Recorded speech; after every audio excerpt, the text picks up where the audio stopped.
Dios los bendiga a todos. Que la gracia y la paz de Dios sean con cada uno de ustedes.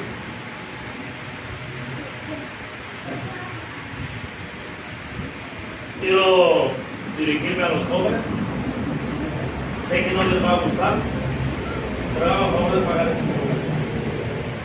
Este no es lugar para venir a estar jugando con el teléfono ni para estar viendo Facebook. Ahora, si lo suyo no es Dios, no tiene nada que hacer aquí. Las puertas están abiertas.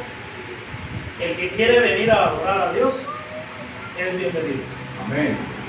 Escrito está: me buscaréis y me hallaréis, porque me buscaréis de todo vuestro corazón. Dios quiere tener una relación personal con usted, pero tampoco lo va a forzar.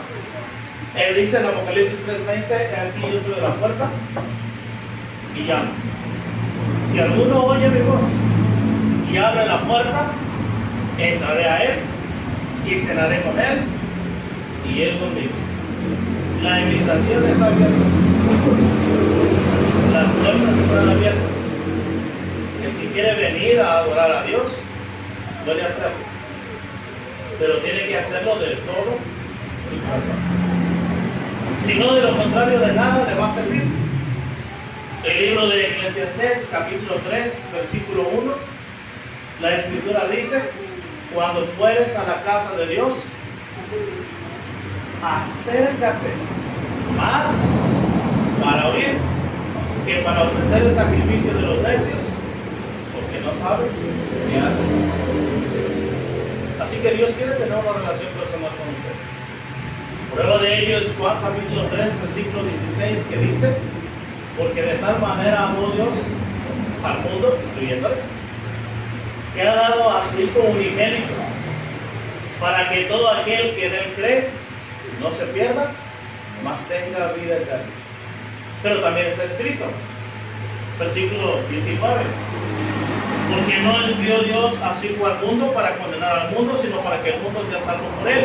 El que en él cree no es condenado, pero el que no cree ya ha sido condenado. La decisión es suya. Aquí nadie está a la fuerza. Aquí nadie está obligado. Y vamos a pedirles a los niños más pequeñitos que no sigan el mal ejemplo de los grandes. Al contrario, ustedes pueden darles un buen ejemplo a los adultos. Así lo dijo el Señor Jesús también: te alabo, Padre, porque has escondido este tesoro, ¿dónde? En el corazón de los niños. Y un niño puede estar sentadito y calladito y poniendo atención, sin jugar. Venimos a este lugar con el propósito específico de honrar, de glorificar a Dios, de adorar a Dios. Y todos son bienvenidos.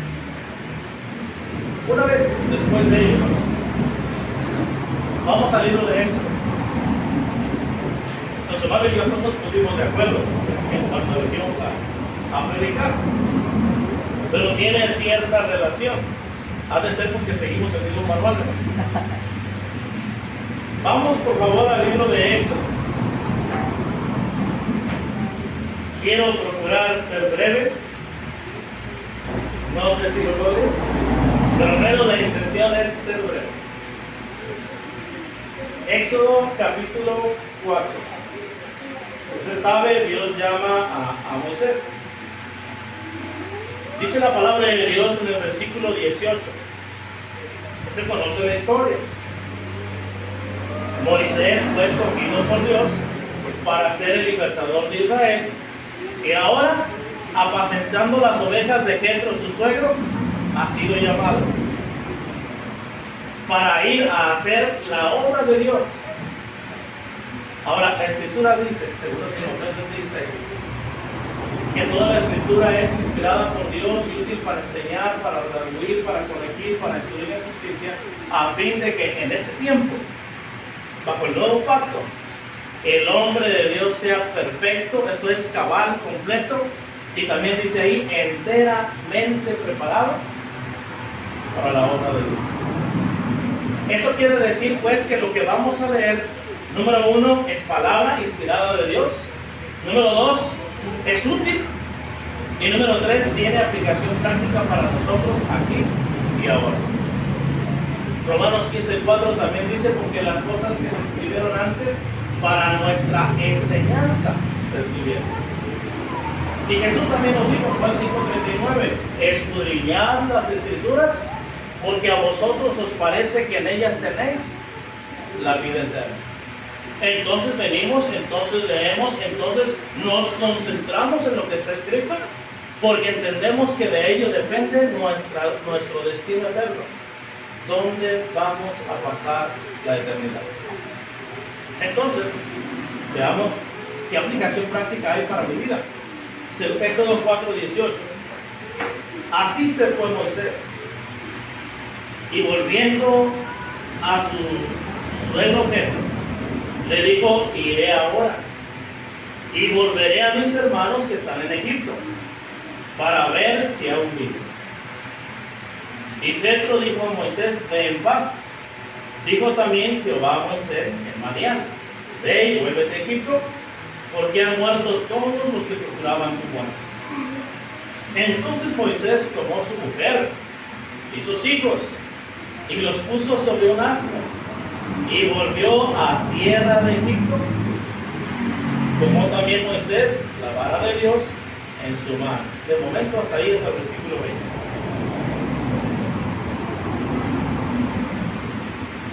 Moisés escuchó el llamado de Dios a hacer lo que Dios le estaba pidiendo que hiciera. Usted y yo también tenemos que aprender a escuchar la voz de Dios. Ahora, pero una de las cosas, hermanos, que nos debe quedar bien clara es que el hecho de que yo vaya a hacer la obra de Dios no me deslinda de mi responsabilidad con mi familia. No es como, por ejemplo, el soldado. El soldado va a una misión, a otra ciudad, a otro estado, a otro país, tal vez incluso a otro continente, tal vez a la luna incluso, y va solo. En el caso del siervo de Dios, debe ir acompañado de su familia. A no ser, 1 Corintios 7, por un tiempo de corto, breve, y también dice ahí de mutuo consentimiento, para que no los tiente Satanás y estar sí consagrados a la obra de Dios. Pero dice ahí por un tiempo breve. Acompáñenme, vamos a leer. Primera carta a los Corintios, capítulo 7.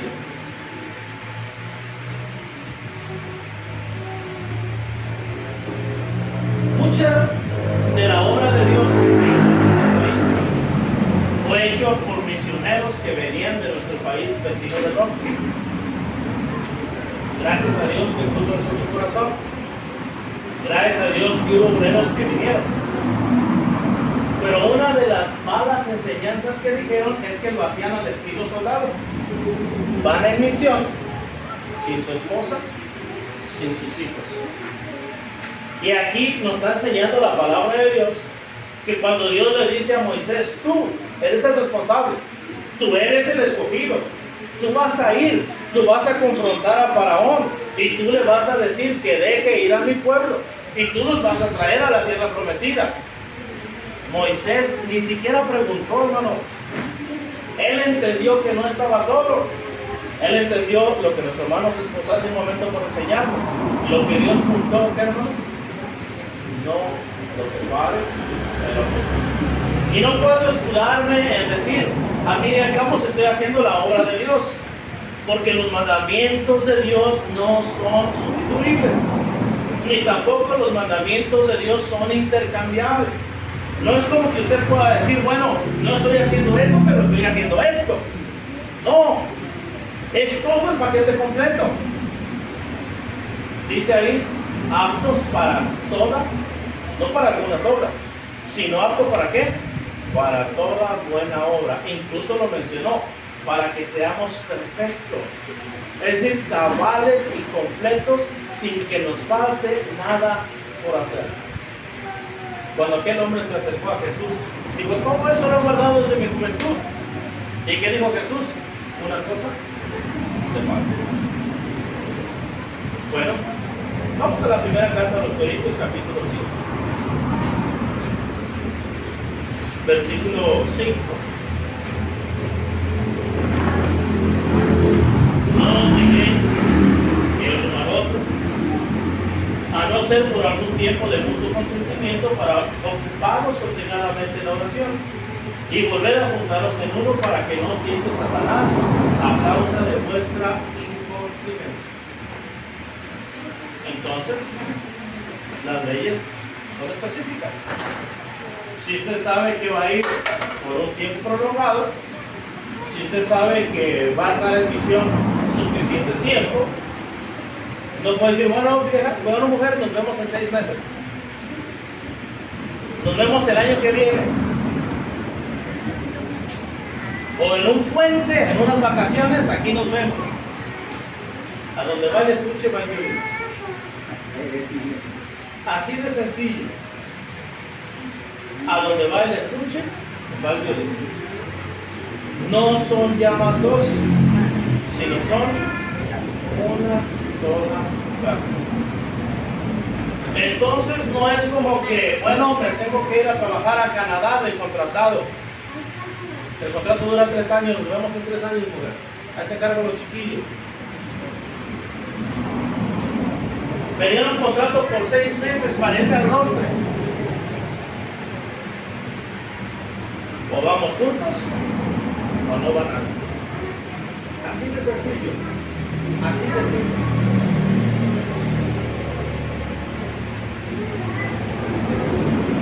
Acompáñenme también. Primero los Corintios, capítulo 9.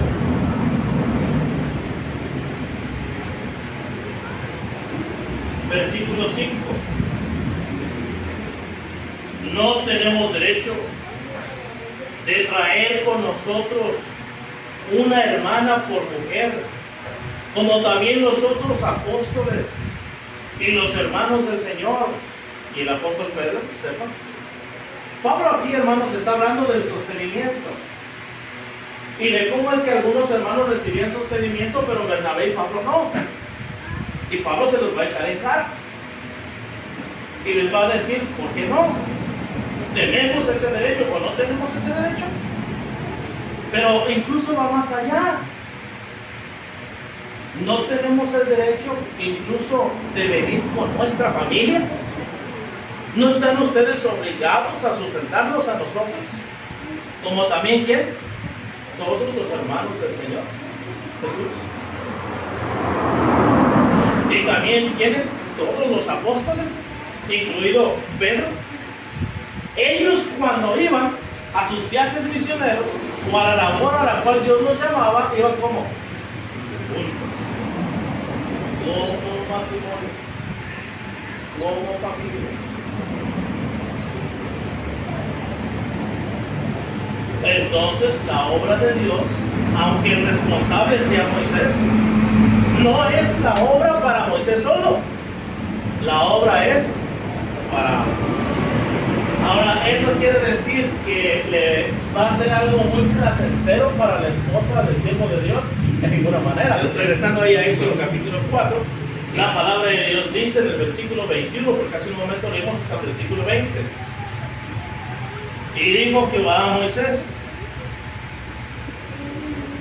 cuando hayas vuelto a Egipto, mira que hagas delante de Faraón todas las maravillas que he puesto en tu mano. Pero yo endureceré su corazón, de modo que no dejará ir a su pueblo. ¿Se acuerdan que cuando se van a mencionar las plagas, siempre dice, y no los escuchó, como Jehová lo había dicho? De eso está hablando. Moisés ya sabía que vendrían las plagas y en ninguna de ellas Faraón iba a ceder, sino hasta la muerte de los primogénitos. Dice el versículo siguiente: dirás a Faraón, Jehová ha dicho así, Israel es mi hijo, mi primogénito. Ya te he dicho que dejes ir a mi hijo para que me sirva, mas no has querido dejarlo ir. He aquí yo voy a matar a tu hijo primogénito. Por eso el énfasis cada vez que Faraón endurecía su corazón y no los escuchó como Jehová lo había dicho. Él ya sabía que solamente hasta la última plaga, las muertes de los primogénitos, para que Faraón entendiera lo que era darle el primogénito a Dios. Para que Faraón entendiera el dolor que estaba causando de tener a su hijo esclavo en una nación extranjera. Faraón, creyéndose Dios, porque es lo que se creían los faraones, habría hecho todo lo que hubiera estado a su alcance para salvar a su primogénito. Bueno, si él, no siendo Dios, habría hecho todo lo que estaba en su poder, ¿cuánto más Dios iba a hacer lo que estaba en sus manos hacer, en su poder hacer, para liberar a su primogénito de la esclavitud de Egipto? 24. Y aconteció en el camino, recuerden, a Moisés, su esposa Séfora, sus hijos, van de camino, van a hacer la obra de Dios. Pero algo sucede. Cuando usted lee Génesis capítulo 15, se da cuenta que Dios había hecho un pacto y había una señal, la circuncisión. Y si no estás circuncidado, entonces no estás dentro del pacto de Dios. Moisés había nacido en la esclavitud, no había conocido la ley de Dios, la promesa, el pacto de Dios. No era circuncidado y sus hijos no eran circuncidados. Y aquí Dios nos deja bien claro, hermanos, que no hay acepción de personas. No importa que estés al frente de la obra de Dios. No importa que seas el escogido de Dios para una labor en particular. No importa que haya 1,5 millones de personas y que de entre todas ellas Dios te haya escogido a ti. O te sometes a la ley de Dios o hay problemas. Dios no hace excepción de personas, Dios no tiene favoritos. Si desobedeces, pecas, y si pecas hay consecuencias.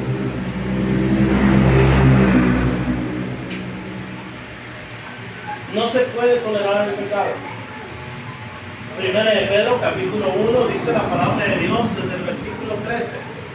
Primera carta de Pedro, capítulo 1, versículo 13. Fíjese cómo está escrito. Por tanto, ceñid los lomos de vuestro entendimiento. O sea, haz los ajustes. Calibra tu mente a la voluntad de Dios. Ceñid los lomos de vuestro entendimiento.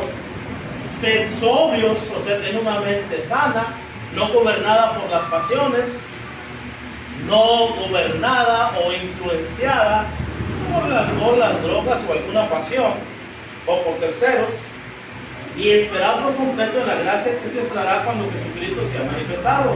Como hijos obedientes, dice ahí, no os conforméis a los deseos que antes teníais estando en vuestra ignorancia, sino como aquel que os llamó es santo, sed también vosotros santos, énfasis, en toda vuestra manera de vivir, porque escrito está, sed santos, porque yo soy santo.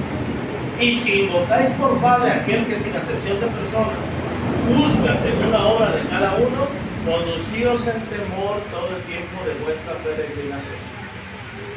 Y ya había quedado claro desde el Antiguo Testamento que con el temor de Jehová los hombres se apartan del mal. Así que Dios requiere santidad, Dios requiere obediencia. La Escritura dice claramente, sin santidad, ¿qué? Nadie. No importa que seas Moisés, no importa que hayas hecho una gran obra, sin santidad nadie verá al Señor. Primero, Mateo 5:8 dijo Jesús, bienaventurados ¿quiénes? Los de limpio corazón, porque ellos, los de limpio corazón, verán a Dios. ¿Cómo está su santidad el día de hoy? ¿Cómo está su corazón delante de Dios? Sigue diciendo la palabra de Dios.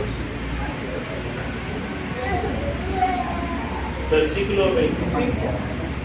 24. Y aconteció en el camino que en una posada Jehová le salió al encuentro, ¿qué dice? Que quiso matarlo.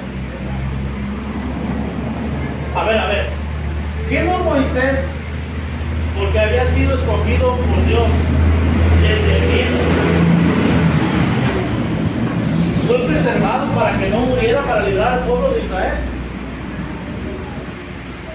¿Qué no incluso después de nacer, todo lo que se hizo porque Dios lo tenía apartado para una labor en particular, ahora acaba de ser llamado directamente por Dios y va a ser la obra de Dios, y Dios lo quiere matar? Y manda a su ángel para matarlo. Nadie está exento de la ley de Dios. Nadie se escapa de la soberanía de Dios. Sí, Dios te escogió para una labor. Sí, la tenemos que cumplir. Pero Dios pide obediencia. Sigue diciendo la palabra de Dios. Versículo 25. Entonces Séfora tomó un pedernal afilado, una piedra pues afilada, y cortó el prepucio de su hijo y lo echó a sus pies, diciendo: a la verdad tú me eres un esposo de sangre. Así le dejó luego ir. Y ella dijo: esposo de sangre, a causa de la circuncisión. ¿Sabes lo que usted se está diciendo? Séfora no conocía la ley de Dios. Y obviamente al enterarse que Dios quería matar a sus hijos, le dijo: tú me eres un marido de sangre. ¿Y qué dijo Moisés? Si quiere decirte, vete. ¿Y qué se fue diciendo ella? Eres un marido de sangre. Ahí lo paramos. Tú por tu lado, vete a hacer la obra de Dios, y yo por el mío. Usted puede leer de aquí en adelante todas las maravillas, y de hecho se va a mencionar las maravillas que Dios hizo por mano de Moisés. Nadie va a negar lo que Dios hizo por mano de Moisés. Cuando van a entrar a la tierra prometida, libro de Josué, capítulo 6, aquella mujer, viendo a los espías, les dice: vénganse para acá, muchachos. Toda la nación de este lado del río, sabemos que esta tierra es suya, que Dios se la ha dado, y prueba de ello lo que Dios hizo por medio de Moisés en Egipto. Había pasado ya más de 40 años y sabían lo que Dios había hecho por mano de Moisés. Y siempre que se hace alusión a lo que Dios hizo por mano de Moisés, o lo que Dios hizo gracias a Moisés. Usted puede leer las 10 plagas, es increíble todo lo que Moisés hizo. Acompáñame ahora al capítulo 17. Es necesario reconocer, bueno, aquí mismo, antes de ir al capítulo 17, capítulo 4, versículo 27, y Jehová dijo a Aarón: ven a recibir a Moisés al desierto. Y él fue y lo encontró en el monte de Dios.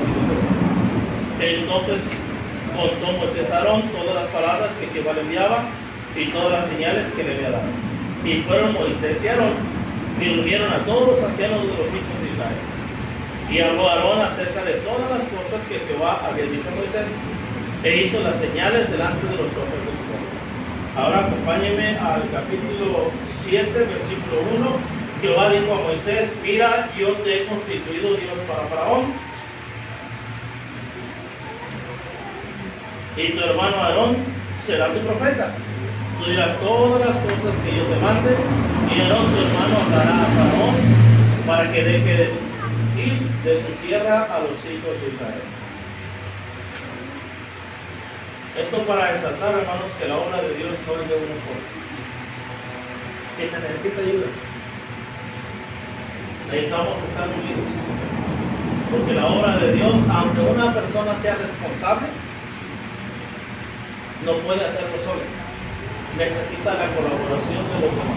Acompáñenme al capítulo 17, versículos del 1 al 16. Toda la congregación de los hijos de Israel partió del desierto de sí por sus jornadas, por mandamiento de Jehová, y acamparon en Refidim, y no había agua para que el pueblo bebiese. Y acercó el pueblo con Moisés y dijeron: danos agua para que bebamos. Y Moisés les dijo: ¿por qué acercáis conmigo? ¿Por qué tentáis a Jehová? Así que el pueblo tuvo allí sed y murmuró contra Moisés y dijo: ¿por qué nos hiciste subir de Egipto? Para matarnos de sed a nosotros, a nuestros hijos y a nuestros ganados. Entonces clamó Moisés a Jehová diciendo: ¿qué haré con este pueblo? De aquí un poco me apedrearán. Y Jehová dijo a Moisés: pasa delante del pueblo y toma contigo de los ancianos de Israel y toma también en tu mano tu vara con que golpeas el río y ve, que aquí yo estaré delante de ti, allí sobre la peña de Oreb, y golpearás la peña y saldrán de ella aguas y liberarás en tu pueblo. Y Moisés lo hizo en presencia de los ancianos de Israel. Y llamó el nombre de aquel lugar Masá y Meriba, por la rencilla de los hijos de Israel, y porque tentaron a Jehová diciendo: está puesto delante de nosotros. No es sabio, hermanos, cuestionar el liderazgo. Y menos cuando hay evidencia de que es un siervo de Dios. Y luego, hermanos, para confirmar de que necesitamos estar unidos, versículos 8 delante. Fíjense que ellos hablaron mal de Moisés, pero el nombre de ese lugar fue, versículo 7, que al hacerlo ellos habían tentado a Jehová. Ellos no habían hablado mal de Moisés, porque ¿quién había puesto a Moisés ahí? ¿De quién estaban hablando mal? Es como cuando Adán dijo: la mujer que tú me diste. O sea, ¿quién es el? Yo pequé, sí, pero ¿por qué pequé? Por tu culpa. Tú me la diste. Es tu culpa, Señor. Pero entonces la rencilla, el pleito no era con Moisés. ¿El pleito con quién era? Medítelo. Cuando usted habla más de liderazgo, ¿de quién está hablando? ¿Contra quién es su acusación? Dios se lo toma muy en serio. Ahora, versículos 12 y 9.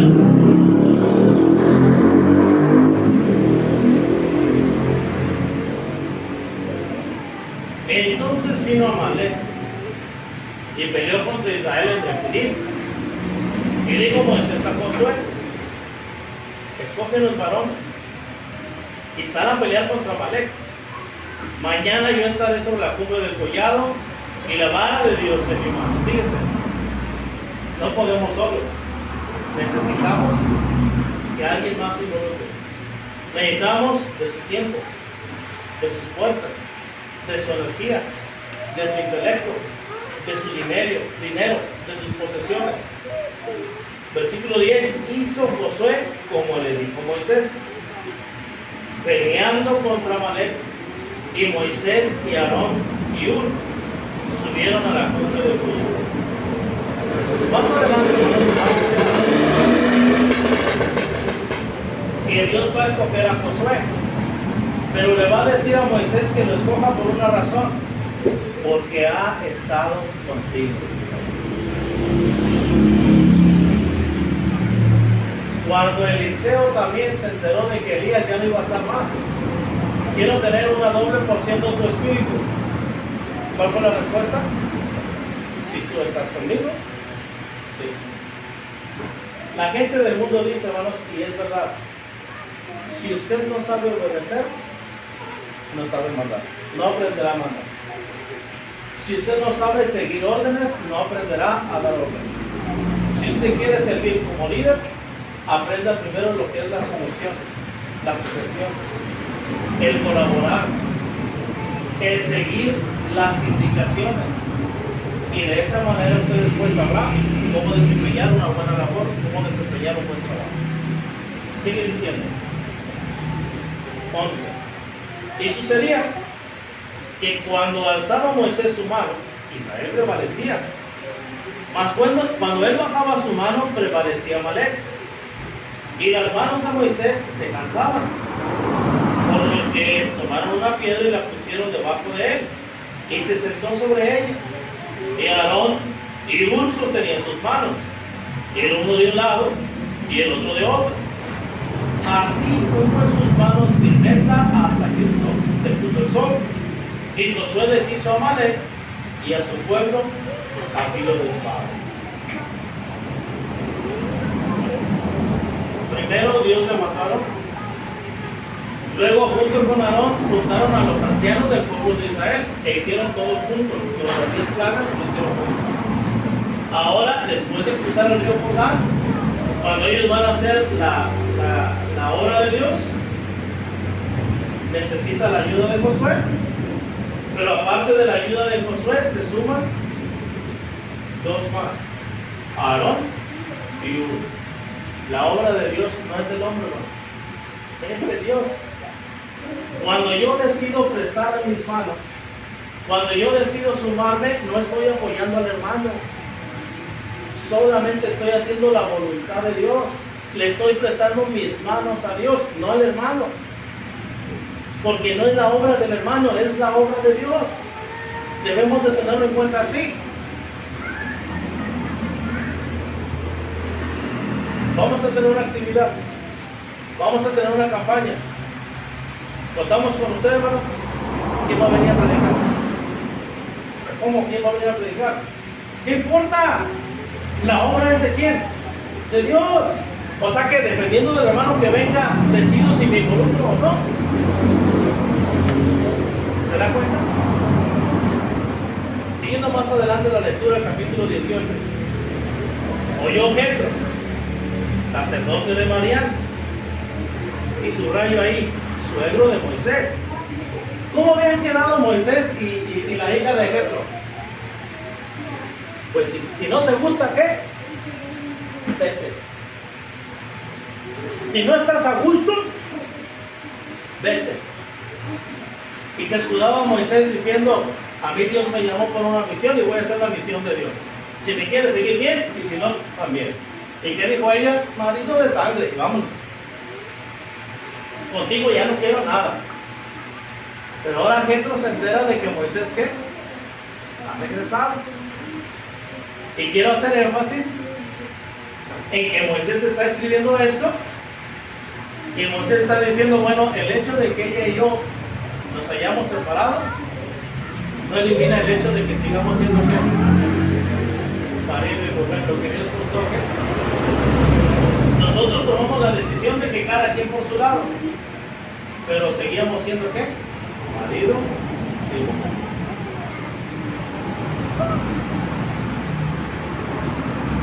Grábeselo bien en la mente. El matrimonio es una institución divina, no es una institución civil, no es una creación social. Es de hecho la primera institución divina sobre la tierra. Solo Dios regula las leyes del matrimonio, y lo demás sale solamente. Oyó Jetro, sacerdote de Madián, suegro de Moisés, énfasis, todas las cosas que Dios había hecho con Moisés. Otra vez, ¿se fija? Nadie quita los méritos. Esas cosas Dios lo hizo gracias a quién? A la disposición, al trabajo, a la voluntad y al esfuerzo de Moisés. Nadie le quita el mérito. Y con Israel su pueblo, y cómo Jehová había sacado a Israel de Egipto. Y tomó Jetro, suegro de Moisés, a Zépora, la mujer de Moisés, 2 veces. Hasta ahorita, ellos ya habían andado cada quien por su cuenta, y Dios registra, sigue siendo la mujer de Moisés. No importa que ellos hayan decidido que cada quien por su lado. Cuando las personas se divorcian, es como hacerle una rotura al pantalón. Y cuando se descasan y se casan, es nada más un parche, un remiendo. No es parte de la tela de allí. Dicho de otra manera, pues, para que nos entendamos. No es su esposa, no es su esposo. Es adulterio. Pese a quien le pese, a quien le guste bien y a quien no también. No es parte de la tela. Es una postura, un remiendo, que hasta se ve feo, aunque ahora sea de moda. Aunque a la gente le guste traer partes ahí. Eso es nada más, un remiendo.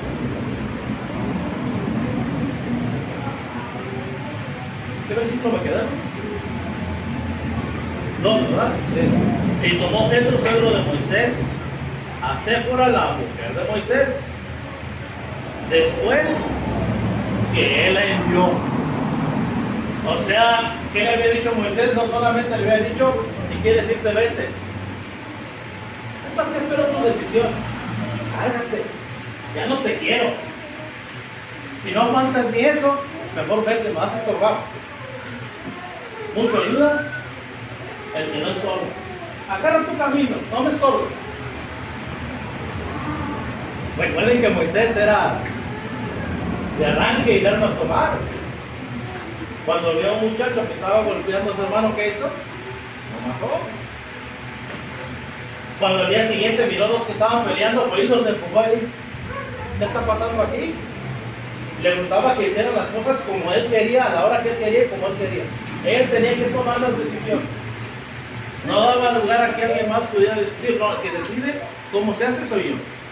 Incluso el libro de Hechos capítulo 7 recalca, pero Moisés creía que ellos iban a entender que tenía autoridad.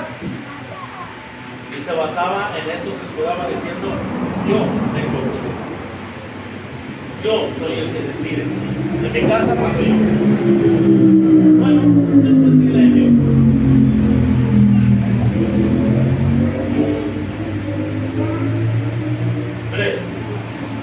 Y a sus dos hijos. El uno se llamaba Gersón, porque dijo, por áspero he sido en tierra ajena, y el otro se llamaba Eliezer, porque dijo, el Dios de mi padre me libró, y me libró de la espada de Faraón. Y Jetro, otra vez, el suegro de Moisés. Quiero que noten, hermanos, cuántas veces el Espíritu Santo está insistiendo. Ellos ya se habían separado. Y Dios dice, lo que Dios juntó no lo separa el hombre. Ellos siguen siendo marido y mujer. Que no se pusieron de acuerdo, que cada quien ganó por su lado, que esto sigue siendo su suegro, ellos siguen siendo sus hijos. Esto es evidencia de que ellos están casados, sus hijos son evidencia de que ellos están casados.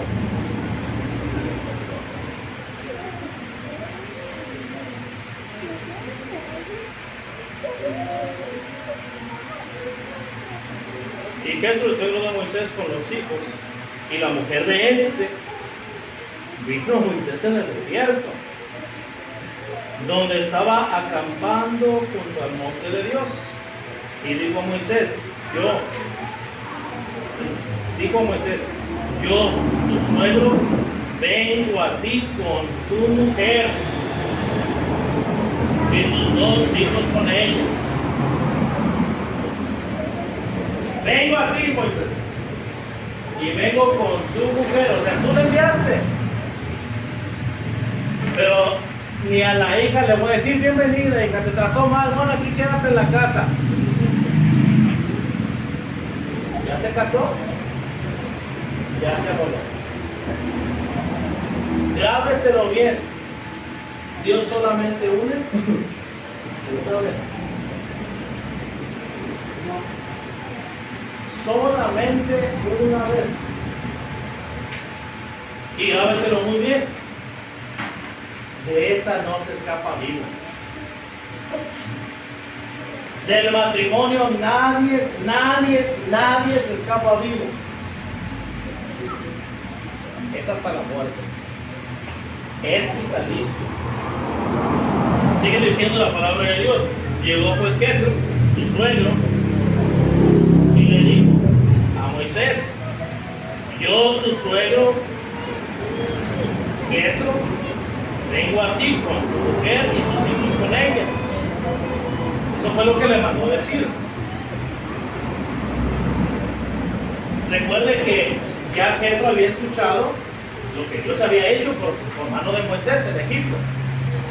Así que él no quiere saber de eso. Él viene a decirle, hey, aquí está tu mujer y aquí están tus hijos. Que tenemos problemas, resuélvelos. Pero que salimos del pleito, reconcíliense. Hazle como quieras, pero es tu mujer y son tus hijos.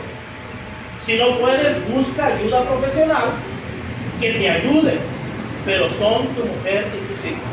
No van a estar más en mi casa. Ella ya no es de mi propiedad, ya no es de mi posesión, ya no pertenece a mi familia, es tu familia. Y luego sigue diciendo, y Moisés salió a recibir a su suegro. Fíjese, no dice salió a recibir a quién, a su esposa y a sus hijos. Él solamente fue a ver a quién, a su suegro. Moisés fue un gran siervo de Dios, pero no fue un buen esposo.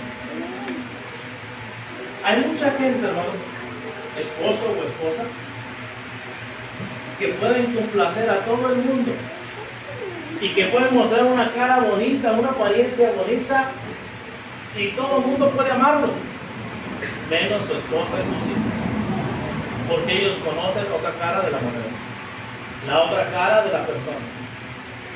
Como dice la canción, pero detrás de la puerta, la verdad es otra. Y Moisés salió a recibir énfasis a su suegro, y se inclinó, y lo besó, y se preguntaron el uno al otro cómo estaban, y vinieron a la tienda. Y Moisés contó a su suegro todas las cosas que Jehová había hecho a Faraón. Pues él se olvidó de su esposa, hermano. Él se olvidó de sus hijos. Él solamente dijo, yo soy siervo de Dios, Dios me dio una misión y tuve éxito. Cumplí mi ministerio, lo hice bien. Y sigue diciendo ahí la palabra de Dios. Y Moisés contó a su suegro todas las cosas que Jehová había hecho a Faraón y a los egipcios por amor de Israel, y todo el trabajo que habían pasado en el camino, y cómo los había librado Jehová. Y se alegró Jetro de todo el bien que Jehová había hecho a Israel, al haberlo librado de mano de los egipcios. Y Jetro dijo, bendito sea Jehová, que os libró de mano de los egipcios y de la mano del faraón, y que libró al pueblo de la mano de los egipcios. Ahora conozco que Jehová es más grande que todos los dioses, porque en lo que se ensoberbecieron prevaleció contra ellos. Lo que hace es validar su trabajo, reconocerle su trabajo que hizo Moisés, y sobre todo darle la gloria a Dios, porque al final del día nosotros solamente somos herramientas, solamente somos instrumentos. Y no sé usted, pero yo le pido al Señor, Señor, no importa si soy un peón, no necesito ser la reina o el alfil, no necesito ser una torre o el caballo, un peón, el de menos rango, el de menos autoridad, el que puede hacer menos que todas las demás piezas. Solamente no me quites el tamaño, solamente déjame estar ahí en tu reino, trabajando para conquistar el territorio enemigo, nada más eso. La pieza que sea, incluso peor, pero no me quites el tablero, déjame estar aquí con las cosas de Dios. Y bueno, le valida su trabajo, le da la gloria a Dios, y a lo que venimos,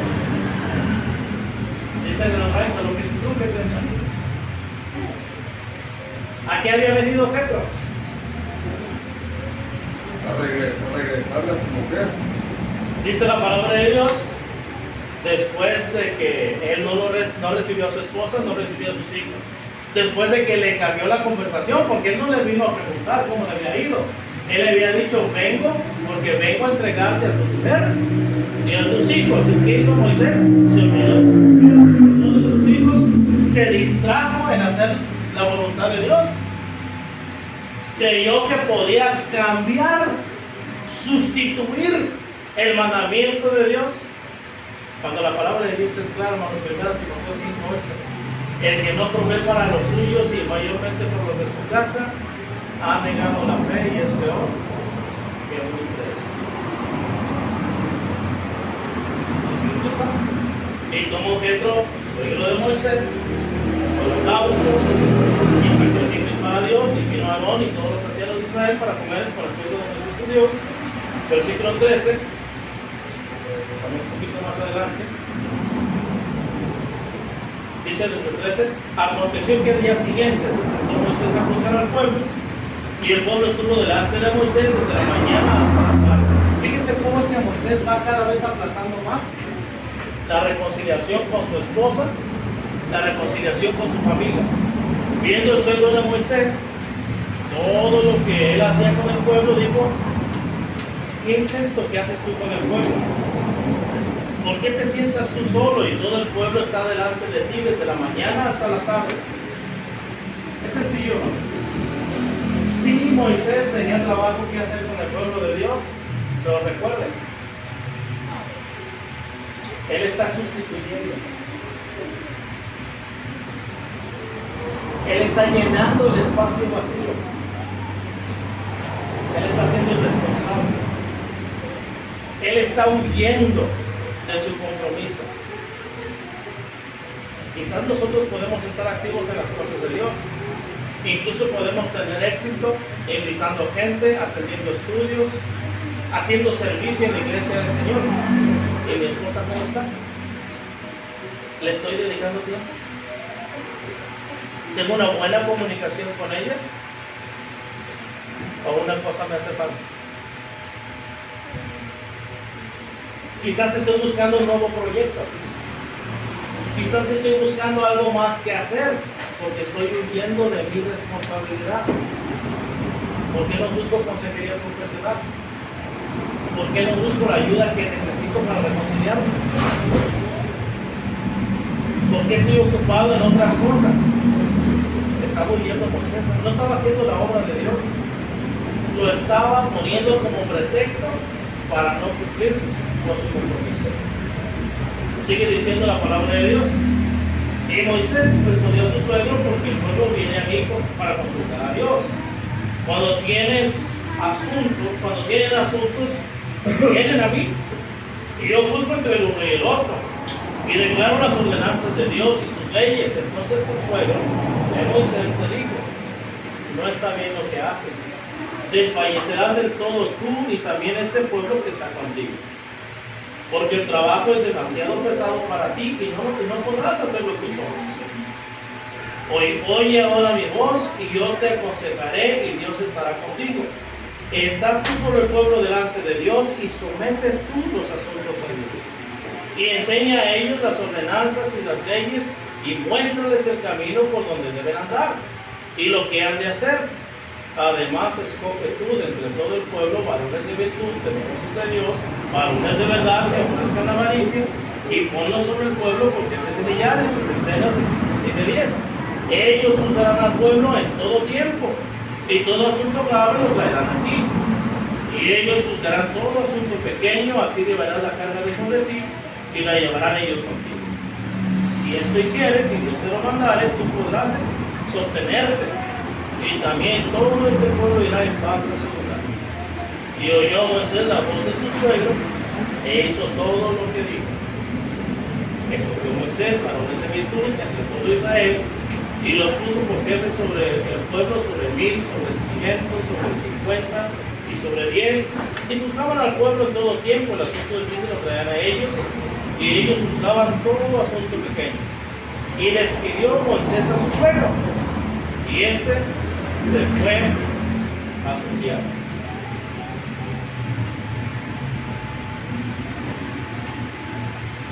Entonces, hermanos, pudiera ser que como Moisés nosotros también no tengamos compromiso con nuestra familia y que estemos escudados en decir: bueno, no estoy haciendo esto, pero sí estoy haciendo esto otro. Bueno, no tengo una buena relación con mi esposa, no tengo una buena relación con mis hijos, pero traje los visitantes. Debe valerme, ¿no? Bueno, pero di 10 folletos en la semana y vine 30 personas. Bueno, no le puedo hablar a mi esposa, pero llevé a la hermana al médico, que eso debe valer, eso debe contar. No, no cuenta. Miren, es como si en el motor uno de los pistones se desgastara. El motor ya no va. O si uno de los engranes ya no calza con el otro y se va a patinar. Todo lo demás puede funcionar bien, pero si el engrane ya no funciona bien, solamente patina, solamente se dañan más los engranes y el carro no va a avanzar. Su relación personal con Dios se puede ver interrumpida porque usted no tiene compromiso en la vida. Concluimos con un solo pasaje, 1 Pedro capítulo 3, versículo 7.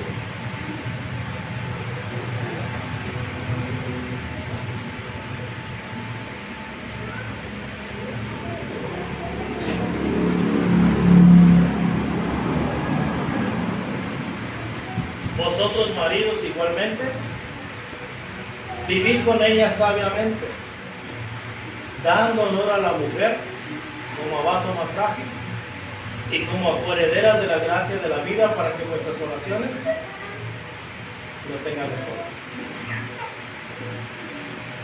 Cualquier ministerio que usted lleve a cabo no tiene validez delante de Dios si su matrimonio no está bien. Cualquier cantidad que usted deposite en la ofrenda no tiene validez si su relación con su cónyuge no está bien. Cualquier servicio que usted preste a la iglesia, sí, se van a beneficiar los hermanos, la iglesia se va a servir de ellos, pero su relación personal con Dios no se va a mejorar, porque usted lo que está haciendo es huir de su compromiso, huir de su responsabilidad. Y escrito está: la paga del pecado es muerte. Y al menos su servidor no quiere que usted muera. Escrito está en Ezequiel capítulo 18, versículos 21 en adelante: porque no quiero, dice Jehová, la muerte del impío. Lo que quiero es que el impío se arrepienta y que viva. Pero una vez más, así como yo no puedo llegar y apagarle el celular a los chamacos, ni puedo impedir que estén entrando y saliendo y platicando unos con otros, tampoco puedo hacer que usted tenga una buena relación con su familia. Eso es algo que nace de la voluntad, que se decide desde el corazón. Quizás como Moisés, hubo un pleito, hubo un desacuerdo. Quizá como Séfora hubo algo que no le gustó o no le gusta de su pueblo, pero no por eso se invalida el matrimonio y no por eso se invalida el compromiso familiar. Que Dios bendiga el servicio que usted haga a la causa del Señor, al reino de Cristo, a servicio de los hermanos, pero sobre todo que lo bendiga en su matrimonio, porque si el matrimonio está fuerte, la iglesia está fuerte. Pero si el matrimonio no está fuerte, ni la iglesia, ni la familia, ni la sociedad estarán fuertes. Que Dios bendiga.